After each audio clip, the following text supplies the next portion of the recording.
Hello, everybody, and welcome to our second ever episode of the Queued podcast. And today we're going to be a little topical.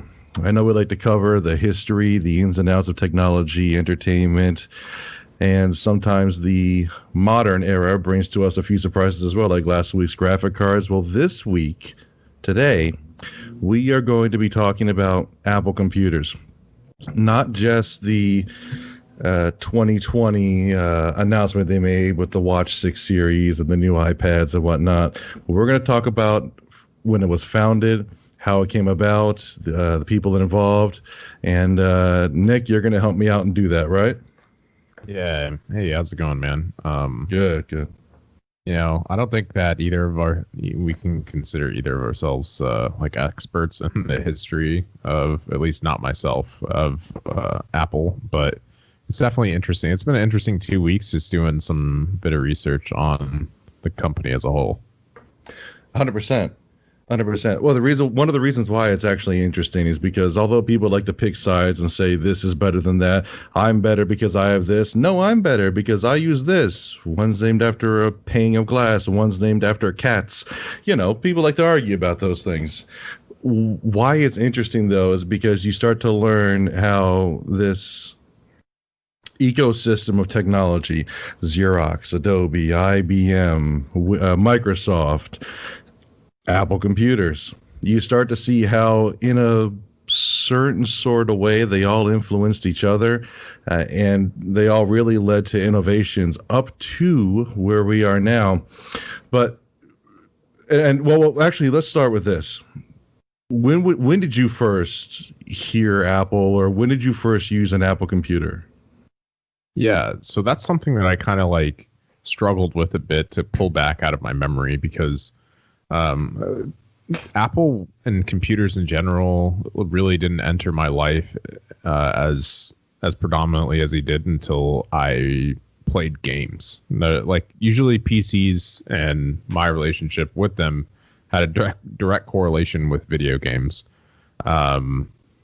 Which is kind of weird because I think the Apple II was considered a pretty good gaming machine, but that's a bit before my time.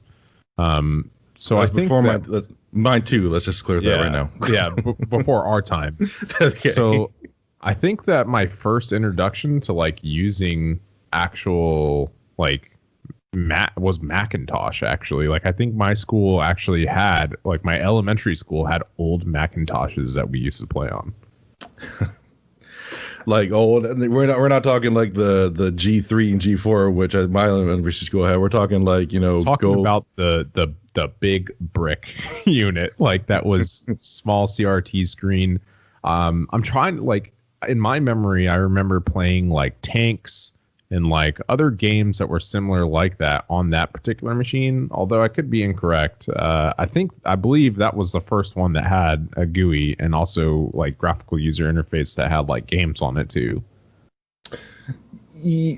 The Apple, yeah. Well, and I want to talk about too how the GUI system came into effect, their partnership with Xerox and all that, and the internal battle between the Lisa division, which was a $10,000 flop, if you will, and then Macintosh, which coupled with its 1984 Super Bowl ad, took off like a rocket, despite people thinking the otherwise.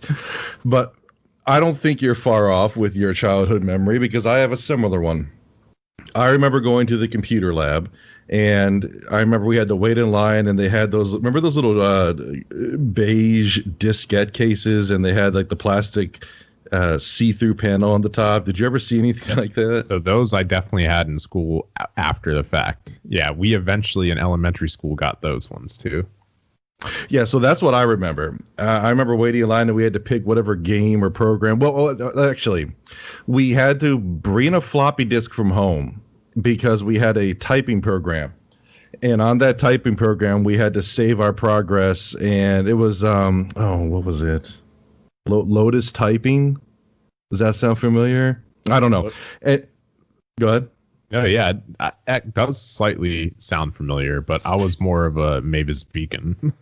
Mavis Beacon. No, I'm sorry. I was thinking Lotus 1, 2, 3. I was thinking like Yeah. Yeah, that's like a spreadsheet program, I think. Yes, and that also has something to do with some of the stuff we were looking into for this podcast. But before we get there, I remember sitting down at an Apple computer, this all-in-one monstrosity of a piece of equipment, because at my home, in 1994, and we talked about it a little bit on the last podcast, but I suppose the context makes sense here. We had a DOS power computer. It ran off of a GUI system called Toybox, which I think somebody just made for us because it was from where my dad used to work, and somebody installed a bunch of stuff on it. Either that being said, Windows 3.1 and all that. But my very first experience using a computer that I thought was, wow, this is like beyond anything I've had a chance to work with, is when I first put in the Oregon Trail disk into the Apple standalone little thing, like how you were describing.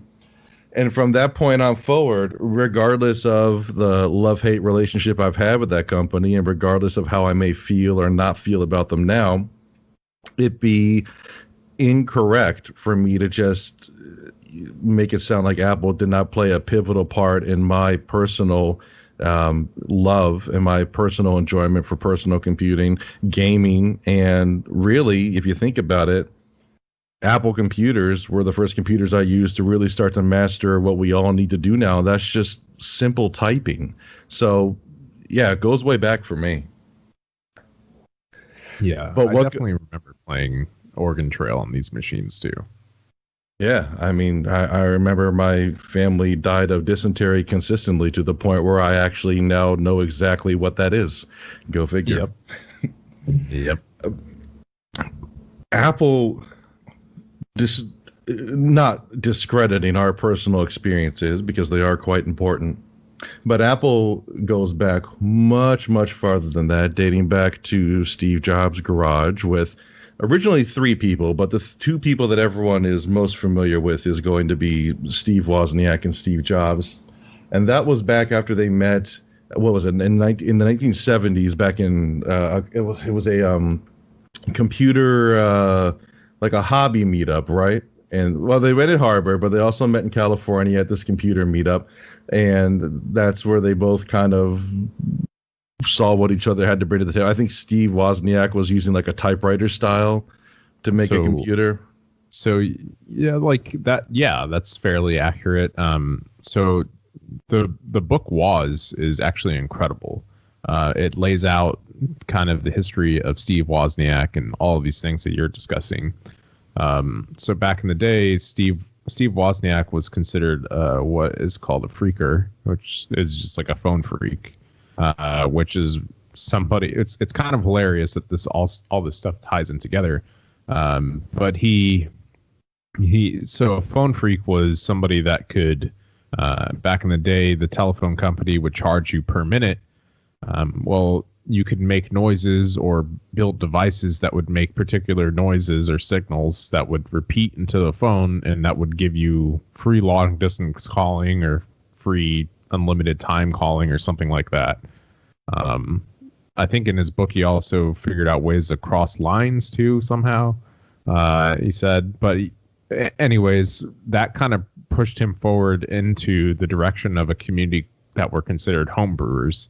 And these homebrewers were people that like to try to make their own electronical devices, and typically were people that like to do things like phone freaking. I have not had an opportunity to read his book, so I don't know that much information about, the phone stuff that you talked about, but that's actually pretty cool. I didn't know anything about that. Yeah. So what is that now? Is that what drew them together, or was it more so Steve Jobs had this already innate desire to create a computer that is user-friendly, something that the whole family is going to be able to enjoy? And then he comes across Steve Wozniak, who seems to be quite the innovator, and they both seem to have like-mindedness in terms of the evolution of personal computers. Now, one inevitably became more business savvy and could obviously talk a more cohesive game, if you will. And Steve Wozniak at that time was more reclusive. Maybe that's the right word. Shy, quiet. He has a mythical aura about him now. He's of course come out of his shell, but back then Steve Jobs sort of trumped him in personality. Would you say that's true? Yeah, definitely. I mean, with any usually, I mean, this is painting broad strokes, I guess, but typically in the engineering field, there's a lot of people that are just kind of internal, like they're not very outspoken generally. So Steve Wozniak kind of fit that role, whereas a nice compliment was like somebody like Steve Jobs, who was outspoken and apparently a good salesman. So their relationship, I think, was based upon them meeting at some of these homebrew things, but I think specifically what it was Steve Wozniak's wanted to figure out a way to just basically make so there's these things called PCBs, which I think printed circuit boards. So back in the day, it was very difficult to find this material to make PCBs. So I think at first he literally started making like his own like boards at first for people to use. Well, yeah, the first Apple was just the board. It didn't have a casing, it didn't have there was no monitor, there was nothing. It was just here's your board. Here's the even crazier thing about that. Like so he was making the actual green board instead of like everything else. But yes, yeah, like literally they got a design for a board, he made it, he soldered on all the sockets, and then place all the chips on. So like you're talking about as low a level and as raw as computing gets.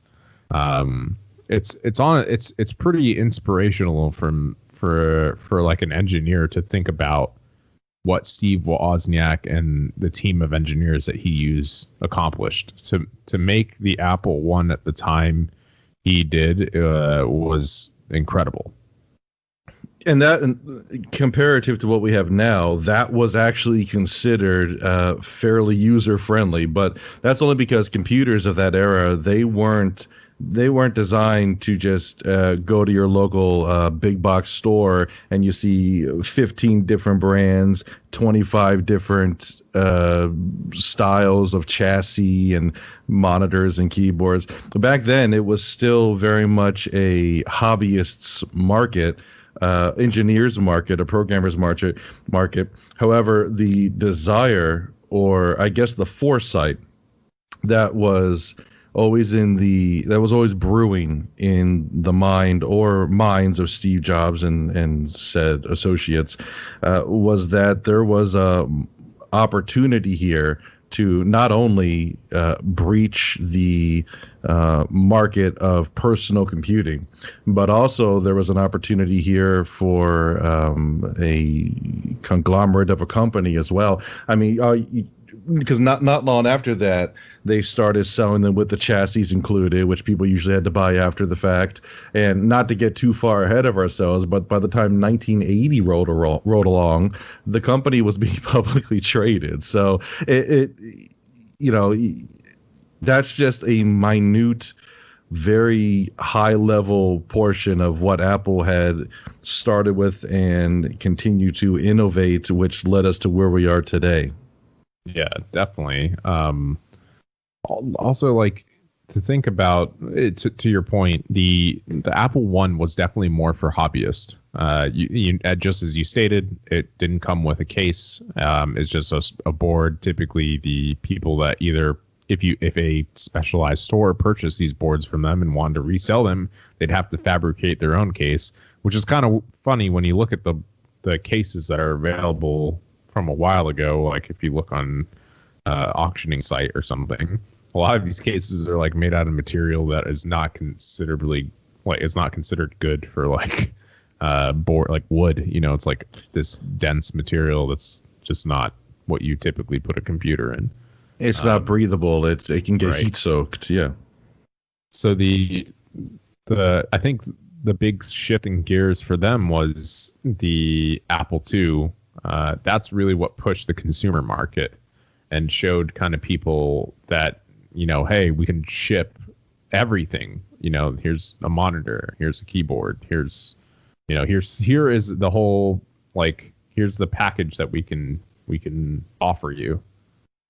Yeah, it's a one-stop shop. I mean, that was one of the allure of the product itself. It wasn't the most powerful. It wasn't as good as an IBM. In fact, I'm sure we'll get to this. One of the only reasons why the Apple or the Mac, the line started to really move was because of the spreadsheet program. Was it VisiCalc or something like that? I'm sure we can talk about it in a minute. But for the I have a question, because before we get too far into that, I think, and at least this is what I think I think of weird stuff to look into. Weird stuff kind of just gets stuck in my mind, and I always have had a fascination with branding and what goes through the thought processes. The word Apple, simple, starts with the letter A. It's going to be at the forefront of any advert, magazine, or shelf. It's going to take front and center, one of the first things you see. It is easy to remember. It was already a known word, and it doesn't sound complicating. It doesn't sound like it's going to challenge you in any way. There's a lot of rumors out there as to who came up with it, and I think one of the main ones is Steve Jobs went to an apple farm. Do you know anything about that? Oh, I thought it was off of, I think, was it Newton or something? I don't know. They used Newton as the logo originally for Macintosh Incorporated when it had the person under the tree and all that. You're spot on with that. I was reading into that. Apparently, this is it from, I think it was Steve Jobs' book, and he said it sounded fun and not intimidating, if I can just say that. That was a quote from him. And it says that it was after visiting an apple farm. And I thought that was genius because it has, in my opinion, you can't say that now, but it has nothing to do with what they were doing. You know what I mean? Yeah. I thought it was fascinating. Yeah. I mean, when you stop and think about it, all the other companies that had names that were producing computers or competing with them in the consumer market at, the Apple II era, you have IBM, like literally an acronym that has the word business in it. Yeah. Yeah. There's Hewlett Packard, like that's just the name of people. But and other companies that may have been in there, Honeywell, Texas Instruments, like all of these other names were not one, a few characters or whatever, like Apple is, or like you're saying, just a very simple word that has no correlation to actual technology or computers. Yeah, and I just always thought that was fascinating, and people just kind of accepted it because it was already a well-known word. It was already commonly used, and people just accepted the fact that, okay, it just means computers. And I think you hit the nail on the head, though, with the visual tie-in, the Newton tie-in. In my opinion, I think that was kind of their way of driving it home. That Newton, famous scientist, researcher, the whole gravity thing, the story. Anyway, I think they were trying to pull those two together, but then they made that simplistic, multicolored, Apple logo. I don't know. I just thought it was interesting. And then, of course, the Macintosh came from there, and the Lisa computer being built in tandem with the Macintosh division, which ironically became the name of his daughter, I think, according to his book. I think that's how it went. But the Apple II, you were gonna touch on the Apple II, and that was really the first time when they kind of really broke through the market. But it wasn't that popular when it first came out. In terms of, because you wanted to jump into it, and I do too. What can you tell us about the Apple II? So I didn't really have any experience with any Apple machines in my youth, but from what I can tell, it was an entryway for most people. Like, it was affordable for people to to purchase an Apple II. You have to also, like, at this time, it wasn't common in some households to even have like a TV. Like in people that were able to afford TVs could also probably afford this computer. So chances are, if you owned a TV at this time, you probably also owned some type of computer. And this was like a good way for you to enter into that kind of like home computing market. And this was before. They didn't have any GUI. They were still using the command line system at this point, right? Because I have it. I thought I had it written down. Maybe I don't. It was Macintosh was 1993. 1984, the Macintosh 128K was the first mass market. I was just looking at some of the stats. Apple II was all CLI based. It was command line interface based. Mm-hmm. One of the most popular languages produced that people liked to use was just Apple's Soft Basic, or just Basic, some type of Basic. So Basic is a language, and they were able to make a compiler for that language on the Apple II, and people enjoyed to be able to do that. So that was kind of a neat thing. That's how people were able to make, games and stuff. A lot of games were written in Basic. The more serious games, like at this point in time, like a lot of serious software was being written. But if you did want to write a real serious game, they're more likely you'd have to write it in assembly language, in which the processor at this time, I'm not even sure what the processor was. For which one? The Apple II? Yeah, I think it was an 8-bit processor. And it's not, when we think of processors today, names that come to mind, you think of like Intel, AMD, x86, x64. This is before that. I think it was a Motorola. Yes, exactly. So that's what I was going to touch on I believe it was a Motorola processor, which means when you think about Motorola, what comes to my mind is PowerPC, like naturally, like which is when you think about later Apple, that's actually what they used.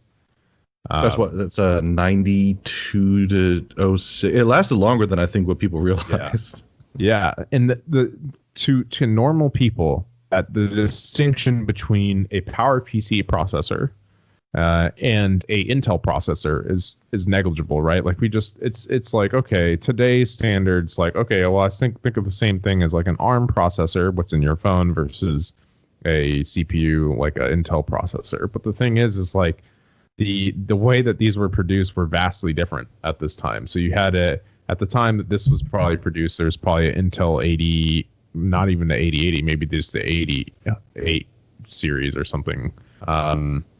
And that processor, the byte ordering was different.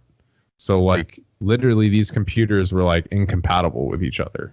Just the language that they spoke, they couldn't communicate, which is why you didn't see a lot of programs like from a Mac ported to a DOS box or something. Kind of feels, yeah. I mean, they kind of maintained that, but anyway, no, I'm kidding. Yeah. PCs had a feeling of exclusivity, but another way to look at it is just haphazard chaos, because there was no true normality across these manufacturers.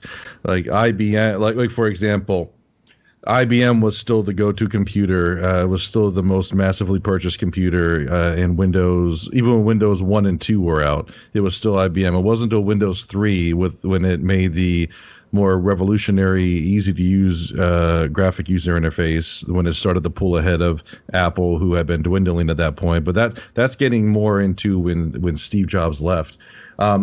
Before we even get that far into history, I did want to mention what really made them famous or popular, and that's having a graphic user interface, having a mouse, albeit one button instead of three. I think he had a $15 requirement for the cost of the mouse, which a 3-button mouse went for like $300 back then or something like that.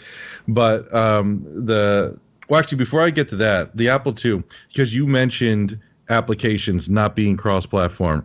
This was before Lotus, which I think this is why I said it earlier, because I had this in my mind, because it was one of the last things I was looking at, because I was thinking to myself, the power ratio, the power that the Apple is putting out at that point, it is lower than the IBM.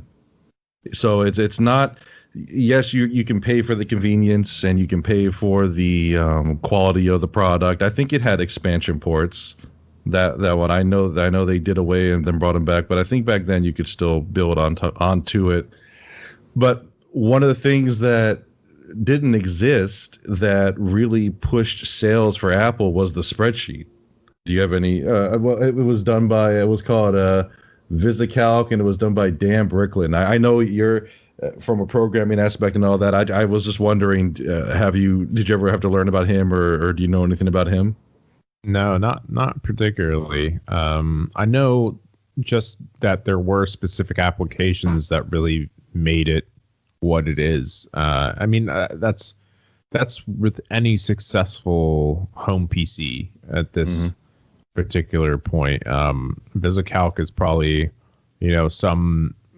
some better variation of what Lotus 1-2-3 was, or something. Well, it came before, like basically to have that price tag offer you something more than like an IBM or something like that, because it was for a personal user, it was quite a powerful, innovative machine.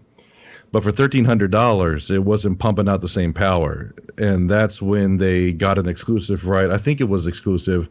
Oh, no, I'm sorry. The program was developed on an Apple computer, and its alpha build was on the Apple II. And having a digital spreadsheet, which had never been done before at that point, Lotus and all of them followed from there, and then this program went, it went away. Let's just put it that way. But that really helped drive sales. But I just thought it was important to mention, because you mentioned applications. I think it was because of that lack of uniformity, that if you were able to prove your computer can do one, bang up job with one application, like for this, for example, from a business perspective and just from a novelty perspective, a spreadsheet, then that back then, these were so unheard of, then that can really drive a sale. You don't see it as often now, but I suppose you can still say that is a driving a consumer driving factor for purchases. Video game consoles still dabble in the exclusivity field. Yeah, to drive hardware sales, I should say. Yeah. The constraints on the hardware, even that industry, usually, okay, so when we look at things nowadays with using your example as, if we had video game consoles, be able to switch games from one platform to another is actually pretty easy nowadays. That's why when we see exclusive games, you can see exclusive games come to Steam eventually. I'm trying to think of one. There was one recently. It's the game made by Guerrilla Games, which is like the robotic dinosaurs and stuff. It's like an open world game. Yeah, I always forget the name of it. Oh, I was gonna say Ark. It's not Ark, is it? No. It's I literally always forget the name of this game. It's a great game.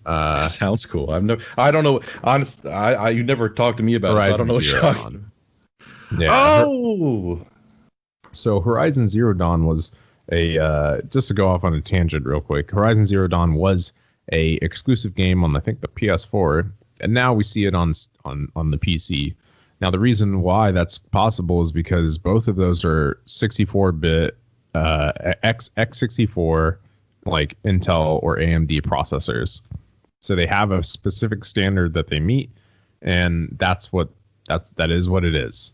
right? So the problem is the Motorola processor was different than any IBM or potential further Intel or what AMD processor at that time. Like it just wasn't compatible. So when a programmer would write a program that needed to work efficiently, they would typically squeeze out all of the performance they could out of the specific hardware. And when you do that, you have to tie it to the hardware. So since it's not compatible, you have to rewrite it for the other platform.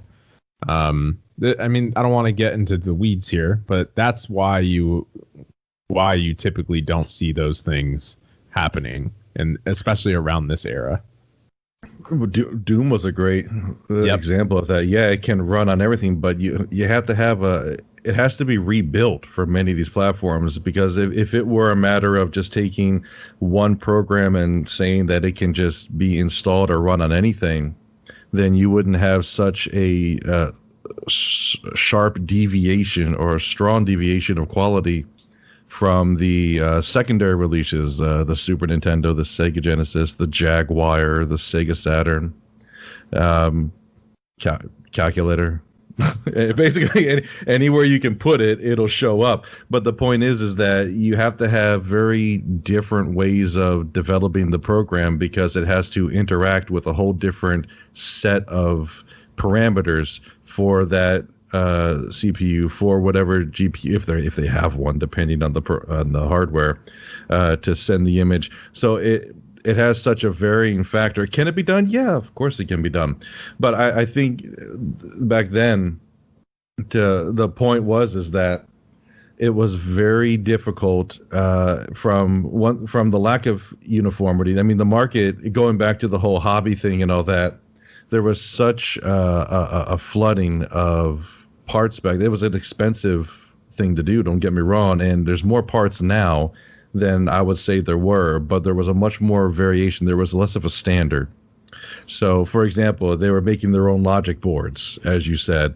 Nowadays, you and I aren't going to make our own logic board when we build a computer. You know what I mean? I mean, there's a certain formality and uniformity. You couldn't get that back then. So that's the only reason why I wanted to bring up that program.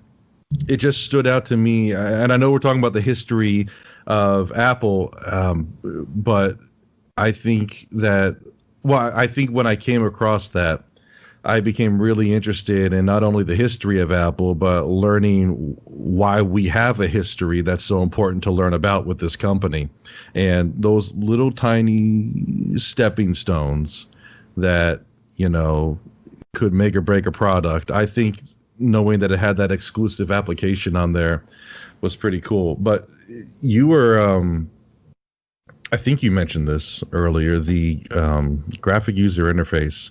I mean, there's a lot there in terms of unpacking and what Apple brought to the table and the innovations that they pretty much forced other companies to take on. But I don't think a lot of people realize is that Xerox was the real influence in making their graphic user interface with that Alto computer. Alto, not Alto, excuse me. Do you have anything at all about the GUI? Yeah, so I think throughout the history of Apple, they've really pushed the limits of easy user interface actions, and honestly, I've driven the market for most other changes. I mean, you can see some of the influences in today's day with cell phones and even in Windows now. But yeah, at that particular time, it was pretty. I remember a time when even the first access to a computer I had was just a command line. And, at that time there were computers obviously that had GUIs, but they're a bit more expensive. So all the ones that I used were not like that. But at that time, like in school, typically the computers had GUIs. So that's what we used. And I remember being able to like navigate through them. So like, and it's weird mesh because I was born too late, 1989. So like to experience just solely command line stuff. So I think that it's interesting to think that how Apple went about making their GUI and pushing it to their consumers. And I think at that time there was still, DOS. Like DOS was what people used mostly.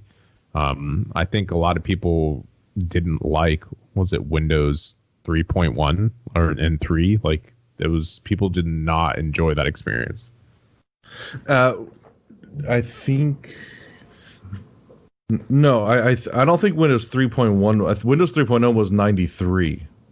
Okay. 1993. It might have been Windows 1.04 or 1. No, I think it was 1.0.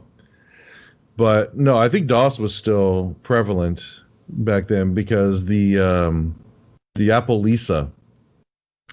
The Apple Lisa was what drove their desire to check out Xerox. So I have a little bit of history on that since we're talking about the Apple history, and then we'll just bring it up and we can move on from there. But I'm just going to mention it about how when they're in the development of the Apple Lisa, they went to go visit Xerox, and in order to get into the research center of Xerox, that was right near where they were developed. I don't know if it was right near. I don't know the geography of it.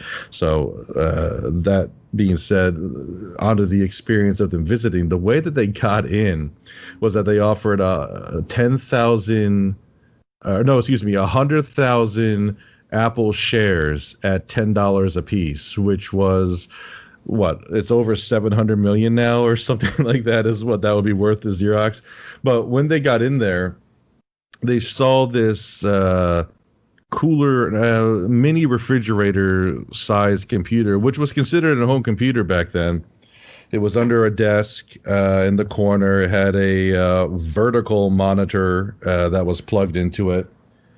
And it had a mouse, a 3-button mouse, which goes back to what I was saying before about the motivation to have a mouse. But what comes with that mouse is a need to click and see things. I mean, what do you need a mouse for if it's just a command line unless the program requires it, which was a thing at that time too, I suppose. But the whole driving factor then became who's going to have the first graphic user interface in Apple, and that's when they had the two development teams of the Apple Lisa, which was supposed to be a more of a business workhorse, like a $10,000 kind of computer, and then they had the Macintosh division, which was supposed to be more of the homely, all-in-one, 6-inch CRT, the keyboard attached, the whole 9 yard, 1-button mouse. And that's actually also when you first start to see the rift of Steve Jobs in terms of being taken off the Lisa development, then going to the Macintosh development. The Macintosh came out much later, in 1984, but it was clearly the more successful product. Lisa was impressive to maybe someone like you and I, but it wasn't the consumer market. I don't think was ready for that much innovation, which has to come at a high price, which you and I talked about last podcast in terms of the pricing and how you have to release something. It has to come out, even if it's a piece of crap or you think it wasn't ready. The fact is, it's here. You got to accept it and then push it further. And that's kind of what happened with them, I think. Yeah, I think the Lisa was. I have not had any experience with it. Obviously, at that price tag at that particular time. Not only was I not alive at that point, but there's no way that my parents could afford something like that. No. But it's important to remember that particular machine later in Steve Jobs' career, just because of how it ties in with Next. Oh yeah, well that's after. So basically, yeah, after the whole Macintosh thing that came out in 1984, the big old Super Bowl had $900,000. Ridley Scott, blah blah blah. Long story short, it got pretty big. It took off, but Steve Jobs was then going to be made. I think he was going to be made the chairman of Apple at that point, and that just didn't float his boat, so to speak. He was basically going to be a figurehead, more or less, and he had more to deliver. So then next, lowercase e, capital NXT, and it became a software company, which and correct me if I'm wrong, it was for academia for the most part. So definitely the Next computers were for people doing heavy, like they sold several different machines, but yeah, they were around that like Lisa price point. They're pretty expensive, and I believe a lot of those computers were actually used on various different animated filmmaking things. Like, that I till this day, I think a lot of filmmakers, especially from that era, refer to those Next computers as being some of the best to have, like editing software and all of this interesting stuff. But didn't he bought Pixar from George Lucas as well, didn't he? Or am I wrong on that? It's possible. Yeah, I don't know that much history. Well, so the next company that he had, I don't really know anything much about it. So the Next company is responsible really for what the underlying graphic system is even today. So that's the major contribution, really, of what Next gave to Apple, and that's ultimately what allowed Apple. So that's ultimately what happened is Apple purchased Next, which means that they consumed, their resources, and some of their resources was this graphical user interface that was very, very intuitive, very well designed, easily, managed at that time. Or at least they thought so. And what ended up happening is, Steve Jobs was able basically to get back into Apple after this. I believe, and I could be wrong about this, I believe he was almost like forced out of the company at this time. A lot of people were just not happy with him. So he went out and started Next. It became what it was, but at the time of their purchase, they were actually a failing company, like they were about to go bankrupt. But yeah, so the code inside of, literally the GUI code, the graphical user interface code inside of Apple, and some of the kernel code in Apple still come from Next or Next Step. About the whole thing, I think he was disillusioned with the company because they wanted to make him kind of like a figurehead, and at the same time, anyone you watch the movies, read the books, read people's personal accounts of dealing with them. He came off as this very chill, let's listen to records and write a story, man. But he was apparently kind of a hothead, very passionate, a stickler for details. One could maybe say micromanaging. I don't know enough about Steve Jobs, but yeah. So Next came from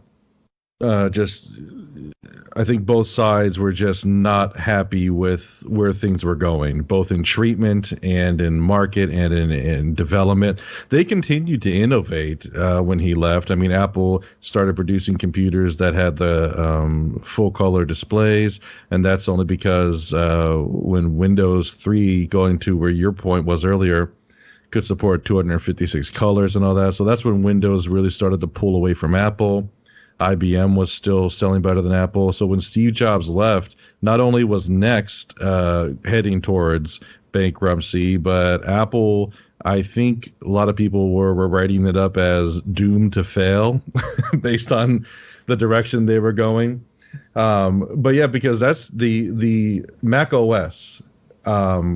Wasn't it stagnant for like 5 years before they bought Next and then they made Mac OS 8?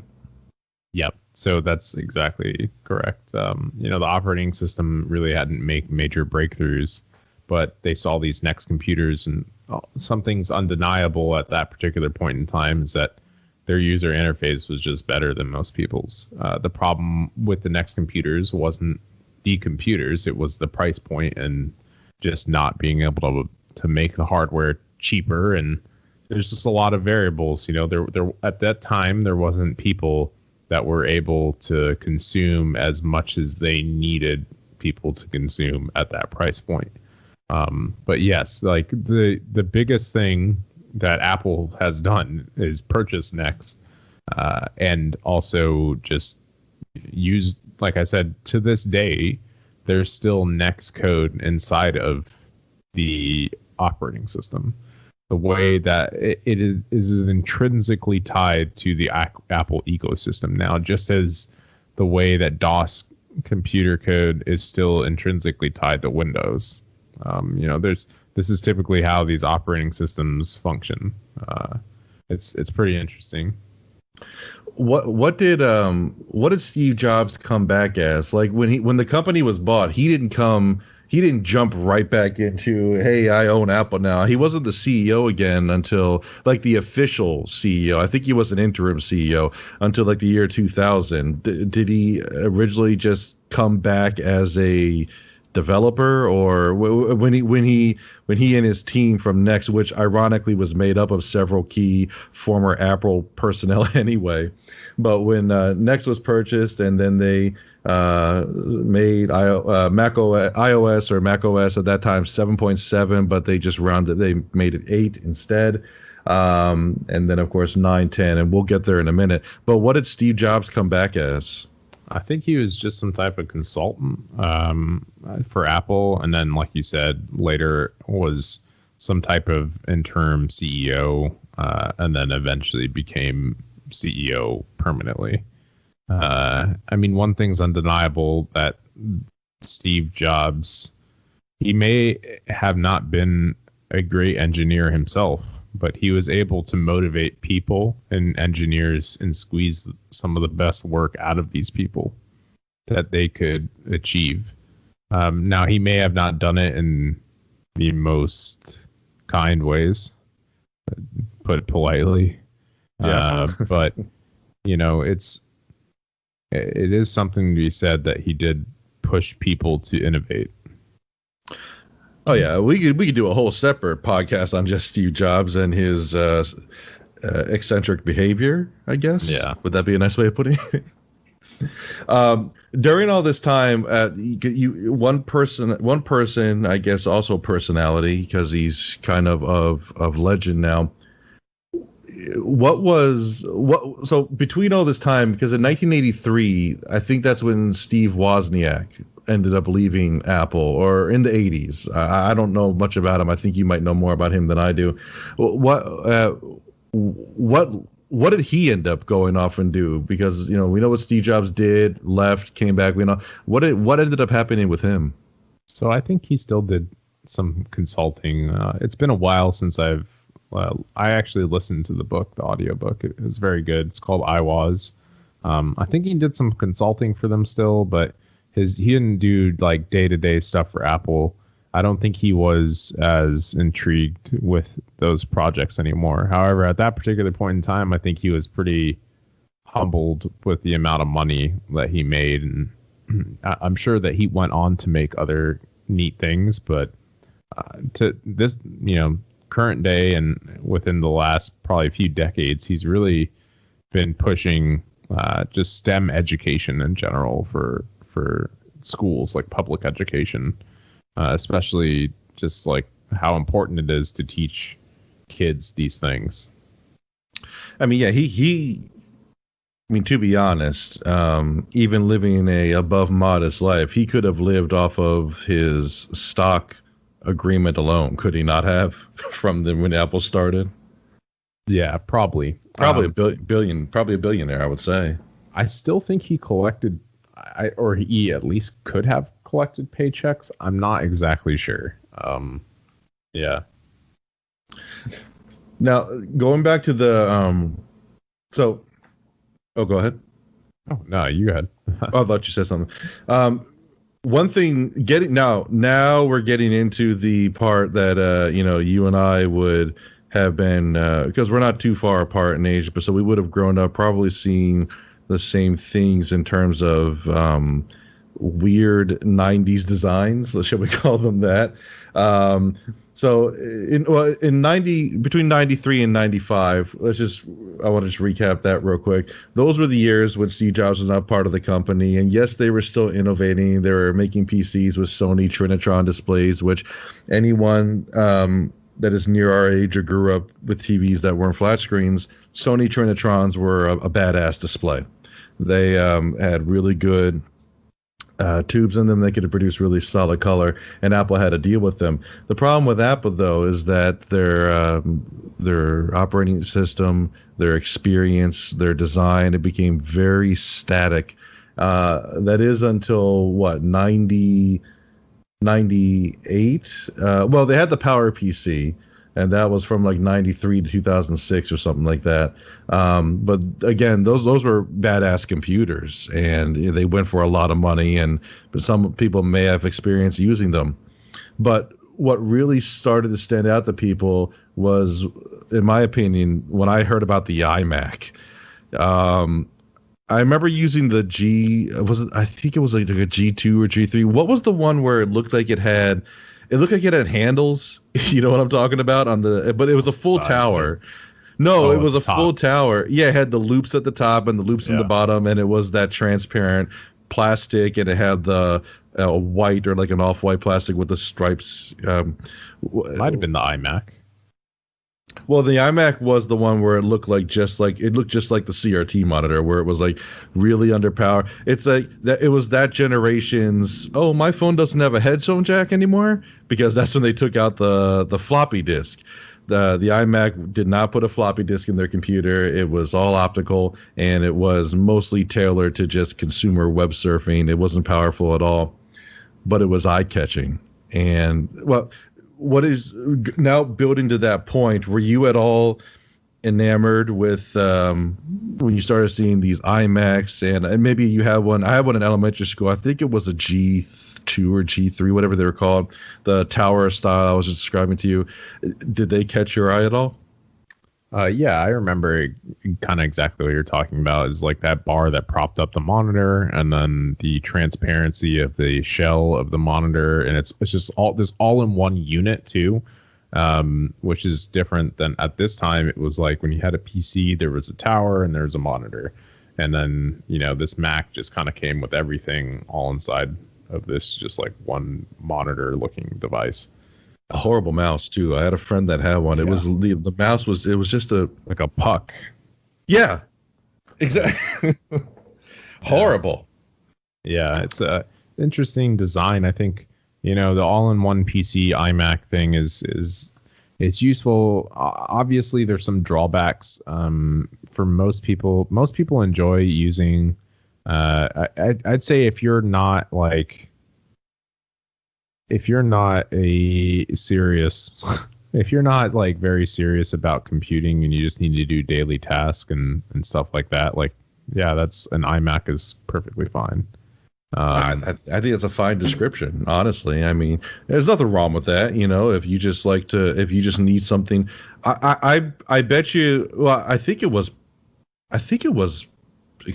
maybe not expensive, but it was probably more than just getting your average 266 megahertz Celeron pre-built from eMachines, but it was probably more tailored to maybe like you said, people that just want to surf the net, or maybe college students of that era or something like that. I don't think I think you said it fine. I mean, it's not for back then you're not going to be well, maybe you could play Diablo and Warcraft on it, but you're not going to play Quake. That's not with that mouse either. Those games definitely didn't even work on at that particular point. Yeah, they definitely didn't even run on Mac like that. Mac was at that point, like Mac wasn't even considered really a gaming machine anymore.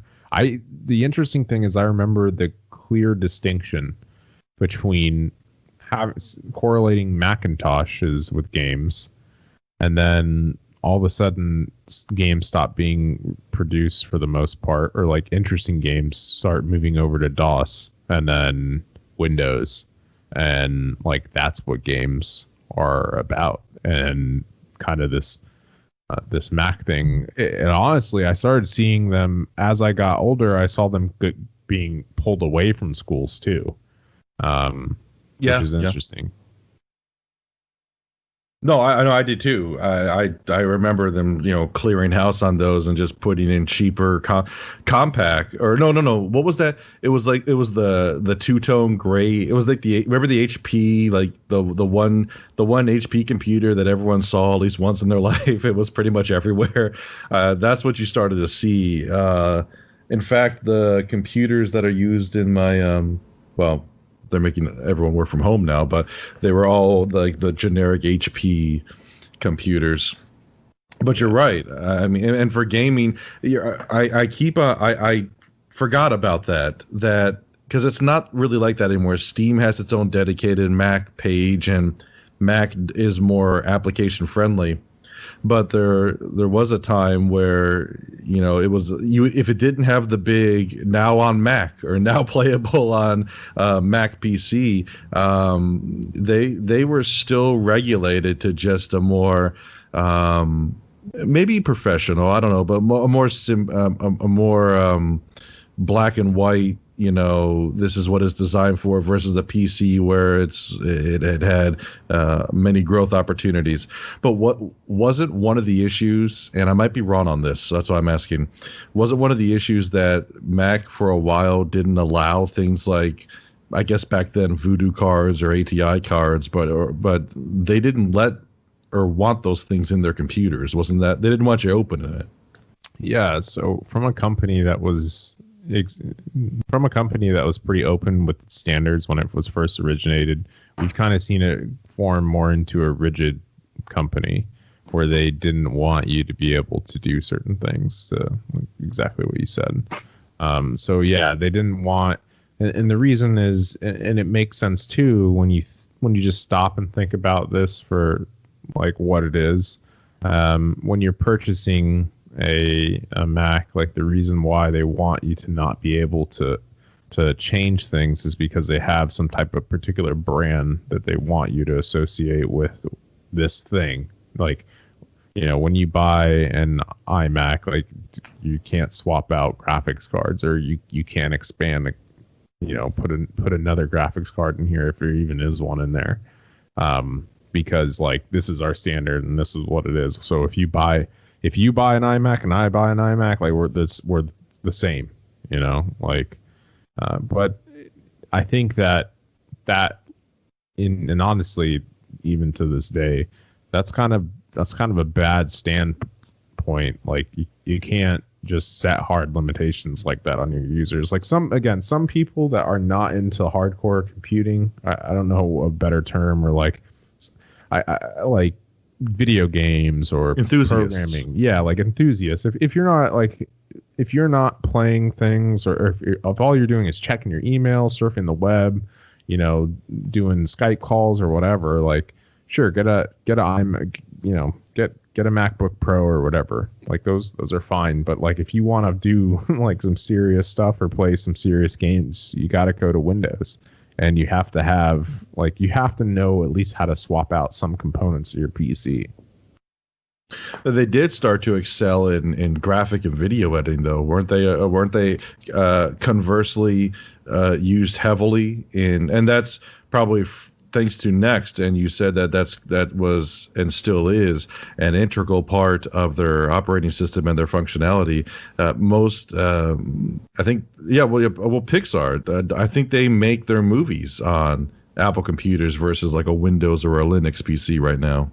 Yeah. So the reason is because people enjoy the experience that they have with the software that's produced for it. They enjoy the user interface, but there is something to be said for if they just switch to a more powerful Windows machine and switch the software. Maybe the software isn't quite as good. It's not what they're used to, but you're able to probably produce things way quicker and much cheaper when you think about it. Because nowadays they sell things like I think it's like the Mac Pro or something. I don't remember the name of it, but it's just like it's basically this humongous like cylinder server, and it's very expensive. But I would assume that's probably like a Pixar is using some type of Mac, they're probably using the most expensive Mac they can get, because that's the one that's going to have your 380s or whatever, or your Titans in there. Yeah, but why though? You know what I mean? Like why? Exactly. But okay, fair enough. Never mind then. No, but what you said makes sense. You can. I mean, if there's something specific or special that you need, you would have a greater and easier time modifying and what is it? Swapping software and hardware in a Windows computer than you would an Apple. So it just always struck me as odd. And some people say, oh well, it's a more secure kernel. It's not going to get it doesn't get corrupted as easy. It doesn't slow down. Blah blah blah. Okay, that's fine. But I mean, neither do Windows computer. I mean, you could put a Windows computer in a closed environment like an office building, and unless somebody is, just haphazardly clicking and opens an external email and sends a virus through to everyone, which is a concern, I suppose. But the point is that you can have a closed, secure system, an area, and still use Windows. So. I know that's a far cry from the iMacs that we were just talking about, but it always struck me as strange that Apple's are so stylized and targeted to certain activities and a certain type of consumer or a person with a certain type of need, but your need and the consumer and the desire and the job has to be certain. That's the problem. Like, it's not going to offer you the same flexibility. It just always, I don't know. Yeah. So more to this point, like I just quickly looked up because I was interested in this, and I've kind of always known that they have this kind of So what we're talking about is not necessarily the difference between buying something like a server and then buying something like a household computer, like something that you and I own, something that we're using. Now, the Apple Mac Pro is basically a server. I'm looking at some of the stats now. It does have the ability to plug in. There's PCIe slots available, so you have the ability to plug in multiple GPUs or whatever you need inside of it. And you can see that it's made basically for editing video. But the thing is, there's no difference than you building your own server or Windows machine that's just as powerful as this, probably for half the price. So right now they have Radeon Pro Vega 2 Duo. So it's like that's like their most expensive one, and it's like, it's crazy to like look at these numbers. Oh, so that's like the GPUs you can put in, and then there's all types of stuff. So they do cater to that market, but it comes definitely at a premium cost, where that cost isn't inherently built in and just like building your own Windows machine or whatever. Yeah, it's almost like they started to shift from I don't want to say it's not consumer friendly, because it is consumer simplistic in terms of what it can do, and it's very easy to navigate and use, and as long as you don't purposefully go and try and break it, you won't break it. So there's always that benefit. But it's almost as if they shifted from being and really back then a hardcore PC innovator, driver in operating systems, technologies, form factors, usability, personal computing options. And then they almost shifted to a more, hey, look what we made. It looks real pretty, and it also opens Safari. You know what I mean? And it was just really a weird transition, because then do you remember the Cube, where they made like this Borg cube looking thing off of Star Trek, and it's just like this box that was like this glossy color. And do you remember the it was like a G4 or a G5? No, I don't remember that one. Oh my god, dude! Look, you should look it up. The Mac Cube was a total failure. It was it was a Mac Pro workstation or something like that. And then I think the design you're talking about came out. It's like a GameCube. Yeah, yeah. It looks like, there you go. It looks like a GameCube. I remember I remember. I think that was also around the same time, and I could be wrong on this because I don't know these dates. But that could be the same time as the Mac. What was the one that looked like a lamp? No, I have no idea. There's one that looked like a lamp. Yeah, dude. It had a domed base and a metal swivel arm, and then the monitor connected. I think it was an iMac. I have no idea. I've never seen that. That's funny. Yeah, look up iMac. Look up iMac from like 2000, or just type in iMac lamp and see if it shows you anything. It does. It's whoa, this is weird. I have never seen this one. What the hell? It's an iMac G4. Okay, so I'm wrong about the G4 then. I don't know what this computer was I had in elementary school. So the G4 is the iMac. Okay. Yeah, the Cube is the Power Mac G4. So apparently this is the problem too within this ecosystem. So it is the G4, but it's a different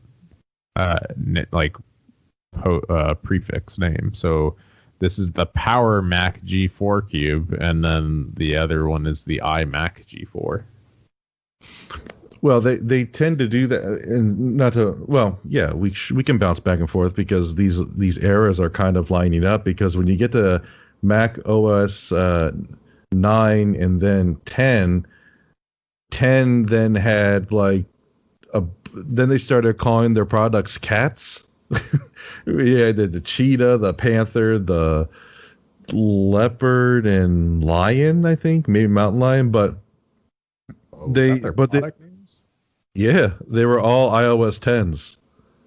They were all the same. Now they all brought different things to the table, like iBooks, Maps, Siri, news apps, stocks, music,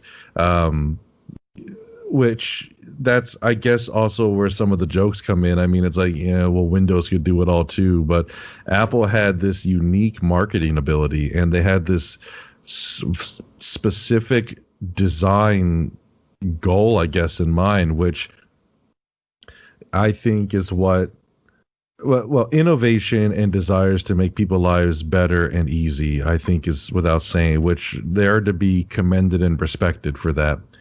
But their price points became absurd for what you could do with a cheaper Windows-based computer, in my opinion. They became more of a design company than a tech company. And that, I mean, just look at where they are now. I mean, I'm grateful for the innovation, the Apple Watch, and before that, the iPad, the iPod. Before that, the iPhone, yeah. So even before that, yeah, the iPod. Like, all of these things have compounded and have that's so, a little while ago, I was saying that they have been a front runner in the innovation of things, really. And you could see that with the development of these touch devices, right? So the first iPod, right? Do you remember those things? Like, yes, it was famous for the dial, right? Like, the spinning. Yep. Yeah. So like when you think of that, and then it moving to either smaller devices or, slightly larger devices, and how they worked. And then they moved to like, some type of touch interfaces. And then, you get the cell phone. That was that was crazy, right? Droids didn't really exist at that point. No, the Palm Trio did, but and the BlackBerry, but they were right. They weren't similar in terms of functionality and ease of use. And in fact, I think one of the things that people don't really talk about, because this is so, I mean, this is so normal nowadays, it's almost weird if this isn't the case. That being the glass touchscreen, and that was not a thing in when before the iPhone. Steve, Yeah. now what's interesting about the iPhone, and I remember this from a long time ago. I was looking into some smartphone history, and the press conference for the iPhone. If you look at the one that he's using, it doesn't have a glass screen. It still has the plastic style touch sensitive screen that some phones did have at that point. I think it was pressure sensitive, but then the glass screen, I think the innovation there was that it doesn't use pressure, but it uses heat, doesn't it? I think. There's various different ways to implement that. At that particular point in time, I actually watched a video that was pretty interesting about how that stuff came about. They actually purchased a company that had this guy had problems while typing, and he created this touchpad that he could use that did gestures that would allow him to use his computer and do particular tasks without having to use his keyboard or mouse. So like copy, paste, and so he would do these hand gestures on this touch device that it would just do for him automatically. So that's when they purchased that company, they got some type of technology that really put them like light years ahead of most other people. But yeah, I'm not exactly sure what they used for their touch. Like obviously whatever tech that company had and used was what they used in their original iPhones. Actually, let me see. Yeah. So like before that, when you think about it, like the interesting thing that they developed was those gestures, right? Like, and hand gestures being, pinching into zoom and then, pinching back or pinching out to zoom, pinching in to zoom out, like things like that, really just seem very intuitive. Like it's intrinsic to that device, like how that device works. It's very natural. The swiping causing the scrolling to occur, and like this kind of like, you swipe up fast and it scrolls down quickly. That stuff, just those gestures just felt really nice. Oh, yeah, the gesture screens and the fact that it was able to see, that's still a cool thing now. And it's funny how sometimes that's reinvented and reinvigorated to make it seem like it's this whole brand new interface. I mean, what's funny is a lot of people's phones and tablets can do that and they don't even know it. That's the funny thing. Like they use the front facing camera. Like I can go to my phone right now and just without touching it, flip my hand up, flip my hand down, left, right, and make my own, and it'll do stuff for me. But the thing, so I found the thing I was talking about. It was a couple months or a month before the iPhone came out, according to this article on the Business Insider, that it was just a plastic screen that I was talking about, and he apparently quote unquote freaked out because there was just nothing, because he used it for like a week or two, and it just got riddled with scratches and damage to the plastic screen. And that's where he said, quoted, and it says he was quoted saying, "I want a glass screen and I want it perfect in 6 weeks." That goes back to what you and I were talking about in terms of his high demand. I would assume high reward as well, but high demand from his people, and they got it done. But before then, it was going to be just your traditional plastic touchscreen. So we have them to thank in a way for that too, because it's not a factor of price when you think of your smartphone. You just expect it to be there, but in reality, it was thanks to them that it's been normalized and why all of our screens are the way they are today. Yeah. Again, that's they've been a major factor in a lot of innovation for things, and there's something to be said for that, to have a company around like that. that is just a driving force of the way, you know, you interact with their devices. But that being said, like, you know, we can bring it to current day. Like, I haven't owned an Apple product, and like, actually, I haven't purchased an Apple product since probably 2008. So that's my current relationship with the company. I haven't owned an Apple product. I've never owned an Apple product, actually. I've always ever had flip phones or Samsungs or OnePlus. I've never had a reason or a desire to use an Apple product, because here's the thing about, for all the things that we talked about, and for all the innovations, and for all of the design quirks and the GUI interface advancements and all that wonderful, thankful to have it stuff, Apple themselves has always prided themselves, at least going forward, on their ecosystem. And if you already have an established way of doing things and an established ecosystem, then I hate to say this, but it went from an innovative personal computer, easy to use driven company that was customer friendly in the 1970s and 80s to a company where it bases itself on almost this cult-like following, where if you own an iPhone, everyone else that owns an iPhone only talks about what their iPhones can do and what they can do now and what they can do in the past. It's almost as if there's a wall between individuals that use a variety of products. And this isn't a generalized statement. This doesn't go for everybody, but this is the assumed notion by many people that don't use Apple products, is that my Android phone could do everything a handful of years before each new edition of iPhone.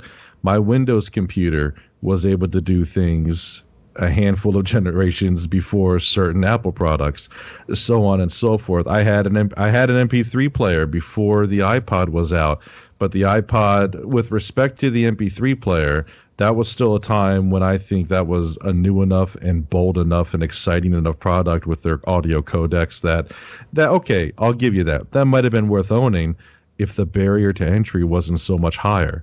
I had a cheap little Rio MP3 player that I'm pretty sure if I accidentally put my hand in my pocket thinking there was maybe my car keys or something in there, and it was actually the Rio, if I squeezed it too hard, it'd probably shatter in a million pieces. But the point is, it worked, and it was like $30 or something like that. The iPad was like a couple hundred. iPod, excuse me, I'm sorry. The point is that they've started to pride themselves on this prestige factor, and it doesn't give me the techie satisfaction, and it doesn't give me enough of an independent feeling for me to really have a reason to switch to them. And I'd love to get your opinion on that. Yeah, I don't think that I have really any reason to enter into the Apple ecosystem. So I'm too deep into the Android ecosystem now. That's kind of the problem with a lot of these things, is that when you purchase something now, it's like it's not only are you purchasing it, you're like living with it. And if you switch, there's an inherent cost to that switch, which is kind of annoying. Yeah, I mean, that and it goes back to the exclusivity thing. The way these products communicate. I think a great example for modern technology and not software. Well, maybe it is software. Maybe it's coded to behave this way. When Samsung made their Samsung I don't know what they're called, earpods or whatever they called them, their earpods would work with Samsung, LG, anyone, and Apple. The Apple earbuds would not work with Samsung. It's just such a weird thing for that to be a factor of entry. Like, if I want to own a pair of Apple earbuds, which I don't know if it's the same situation now, so I'm only speaking on something that I was aware of a handful of years ago when those things first came out. But I shouldn't have to be forced to then buy thousands of pieces of equipment because I want to use a $200, which I could get better Sony's, which is what I have, but that's a whole nother story. If I wanted those specifically, they would only work well with an Apple-based product, and that seems so silly to me. It just seems so silly.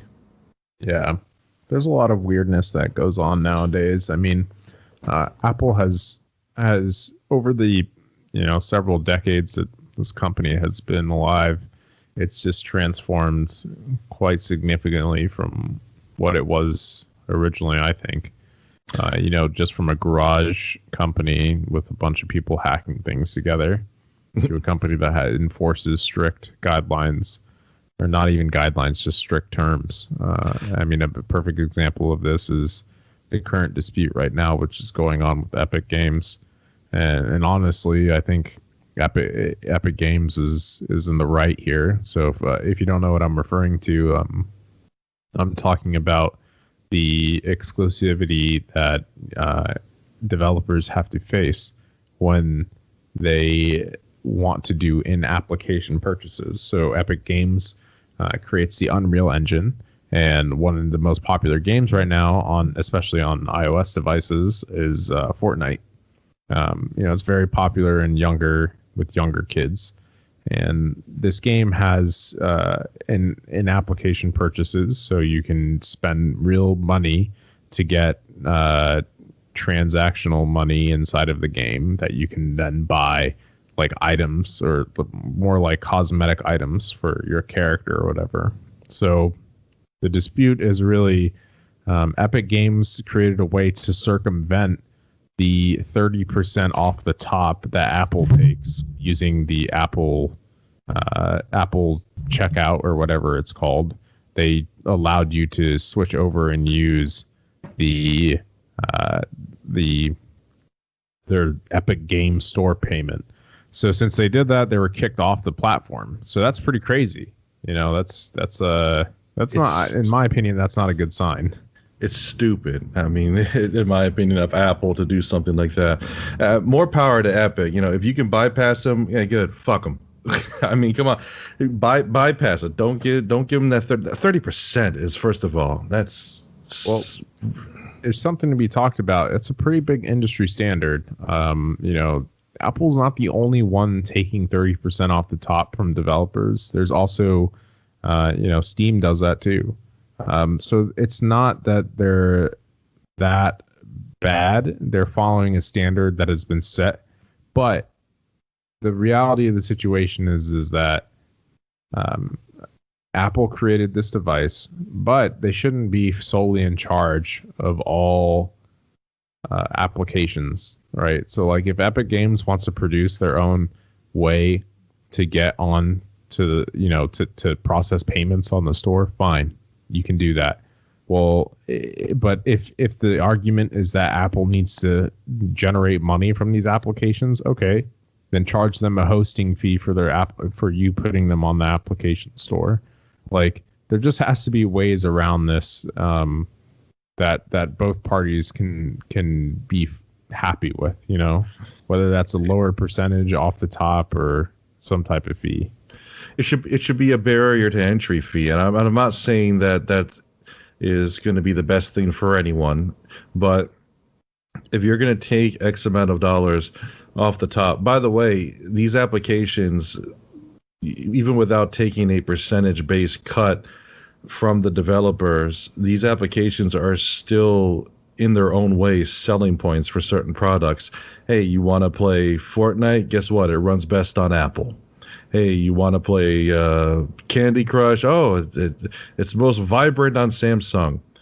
You just technically made money using that opportunity, but I digress on that. I think it should have more of a barrier to entry situation where, hey, okay, you want to put your product on our app store? Great.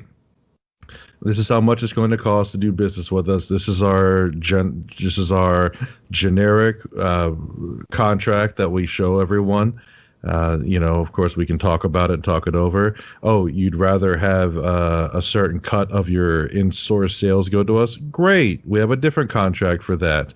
Oh, you're going to be supported by ad sales? Awesome. You can still do a barrier to entry cost, or you could do a percentage-based income. You should have the option, though. And yes, Apple already has a more expensive app store than Google, just in terms of availability of apps and that percentage of apps that are free. It doesn't necessarily affect everyone in the same way, but that's just an overarching statement. But if Epic Games wants to have control over their own product, and it's going to be through their app store, because I don't think Windows is getting a cut for every Microsoft get a cut for every purchase through the Epic Games Store or Steam. It's their operating system. It's thanks to Microsoft that you can do that. I mean, it's definitely a slippery slope, like at what point do we end, and at what point do the consumers just get fucked? Well, right now, I mean, this lawsuit and I've played Fortnite. It's not my cup of tea, but I am in the minority there in terms of the people that use the Epic Games Store and use mobile apps and games. It's still, I'm sure, one of the number one games out there, including in mobile.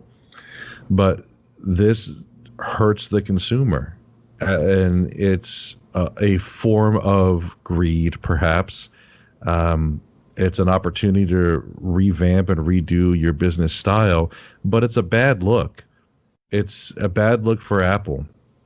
I mean, it's enough that they were going to charge $999 for was it wheels for one of their computer cases, or $500 for a monitor. It's out of hand. And this is just another example of greed. I want to ask your opinion on this. A lot of people say, oh, it's not the same since Steve Jobs left. I argue the point that it hasn't been the same since Steve Jobs and Apple got money and got powerful. It was never going to be the same garage-based, consumer. I don't want to say it's not consumer friendly, but it wasn't going to be this freedom level product that you could buy. Do you think it has something to do with how things are currently? Do you think the loss of Steve Jobs had an integral part in how the company kind of turned, or do you think this was the overall end game that they were going for anyway? No, I think there is some driving force for saying that Steve Jobs made people have a higher standard for their particular products. And you may not see things that Apple is pushing nowadays that people don't like. So, for instance, it's my opinion that if he saw the Apple AirPods, he'd probably be like, what the fuck is that? Like, you look like you got straws coming out of your ears. Like, I don't know. Maybe you would like the design, but to me, like, they've obviously kept. It's not just the design that he was knowing for, right? It's also pushing the innovation. But stop and think about, like, what has Apple really innovated on over the last few years? I mean, the watches, okay, haptic feedback, like different types of touch feedback, but we're like not making the leaps and bounds that they were making before. So, I think every company has its life cycle with what they do and how much they contribute. And it's really up to the individuals that make the big leaps in this industry now.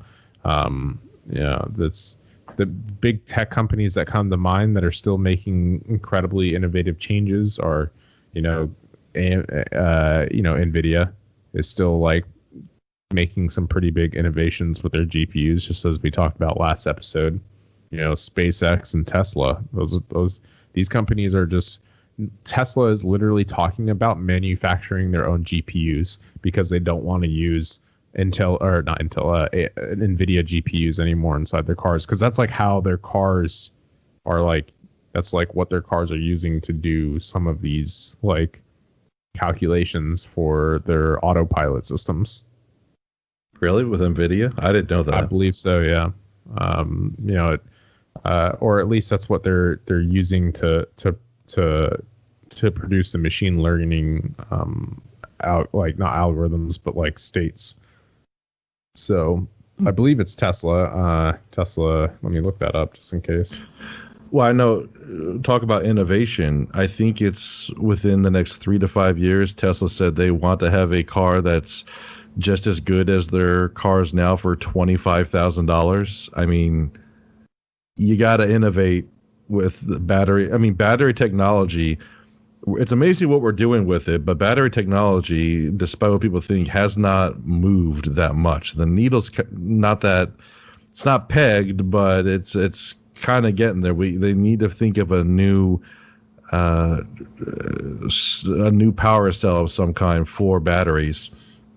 So to hear that they want to make a $25,000 Tesla in the next 3 to 5 years, I mean, you know, I'm interested, but talk about innovation. That's, you know, that's a big leap from where we are right now, in my opinion. Yeah. So this is an article that I just found from April of last year. It says Tesla CEO Elon Musk touted that the company's custom GPU processor said it's using its own silicon over at NVIDIA. So at one point in time, they used NVIDIA, and now they're not. And really, they're going to be able to produce what they need. And so to tie this in together with Apple's they have own rights to produce ARM chips, so that's actually what they do. So ARM is a type of processor that you use on your mobile device. Typically, companies like Samsung or Quattro or I think that's the name, Qualcomm, Snapdragon, like these names are all ARM processors. So typically what happens is ARM is a standard, much like x86 or x64 is. What happens is that somebody like this Qualcomm will actually get the standards and purchase rights to produce chips that meet this ARM standard. So Apple has basically done the same thing. Apple actually produces their own ARM processor, and theirs is actually considered to be much faster than most other manufacturers of ARM processors, which is why their phones typically last a bit longer. So like their life cycle of their phones are known to last a little bit longer. So even though people buy these fucking things every 6 months, like it could last technically longer because the processor is technically better. One of the interesting things though is like people are now talking about eventually what they want to do is replace the Intel CPUs inside their PCs with these ARM processors. Now this is just like talk, and who knows if that will ever happen. But. Yeah, I don't know. I don't know if I would, but you know, I think they know these products could go a lot further than they allow them to. I mean, that's a whole other thing with Apple. They were sued for artificially slowing down their phones. Didn't the whole country sue them? It was one of the. I thought it was a South American country where they sued them for violating some kind of consumer rights thing. And I don't want to say that wrong, so I'm not going to pretend like I know exactly. That could be way off base, but I'm pretty sure they were sued because they were artificially slowing their phones down, as they say, in favor of battery life and to prevent them from running hot, or to prevent them from losing quality. When in reality, the impression given is, oh, this phone is outdated, this phone is inferior. And it was a false perception, because their endeavor to prevent problems, lo and behold, led people to buy new phones because they thought the problem was the phone. So Yeah. I just pulled up an article again, just because I remember hearing about this too. So apparently, yeah, a fine has been issued. A fine was issued to Apple to pay, and just as you said, they were saying that they were reducing they're probably doing things like reducing the clock speed, just kind of like, so you like right now on the computers that we have like a variable clock speed CPUs. So unless you have yours like actually set inside your BIOS to be at a static setting, it will change at peak. So like when you're playing a game, it's going to peak out to the highest it can possibly get, and then when you're just idling, it will kind of slow down a bit. Okay. So that's probably what they did. They probably just slowed it down a bit. They claim it's to save battery life, but it seems pretty coincidental. It aligned with releases of new phones. Yeah, and I claim it's to drive sales, but hey, tomato. I'm just saying. Well, in terms of, and I like where we ended up taking that, but in terms of history, can you think of any more pivotal or tentpole topics that we may have missed, or maybe I missed, or maybe we both just didn't have a chance to talk about or embellish on? No, I can't think of anything specifically. I think we touched on all the major points, and like I said at the beginning, I don't think either you or I are experts in this, but it's just an interesting topic to talk about, especially considering that both of us have had a little bit different history with Apple. It's interesting to talk about, more interesting to learn about. There's countless books, biographies, movies, documentaries, so many things that it's difficult to scratch the surface without getting drawn in down one particular lane of interesting facts and history. And then before you know it, you've spent hours doing that. You back out, you dig yourself out of that hole, and then you look and you're like, oh, I have another 2 decades to learn about, and I just got zoomed in. What is it? You know what I mean? Yeah. Focused in on this one topic, and now I ran with it. It's a fascinating company, full of innovation, full of its own charm dating back to its creation, interesting turmoil, strange outcomes, products, and that brings us to now, where they are worth billions. No one can argue with their success. No one is going to argue their success, and no one's going to argue about their humble beginnings from a garage in 1975 to being a company that could buy probably everyone's garage and fill them with Ferraris. That's pretty much where they're at right now. Well, this was myself, Mark, and Nick for the Q'd podcast. We had a great time talking about Apple, their history, our experiences with it. Don't forget to follow us on Twitter. It's at the Q'd podcast. We're on YouTube. And Nick, I believe you're doing this Spotify thing? Yeah, you should be able to find the podcast on Spotify too. Just check out Q'd or Q'd Podcast. Awesome, dude. Thank you for that. All right. Well, my name is Mark, and this is Nick.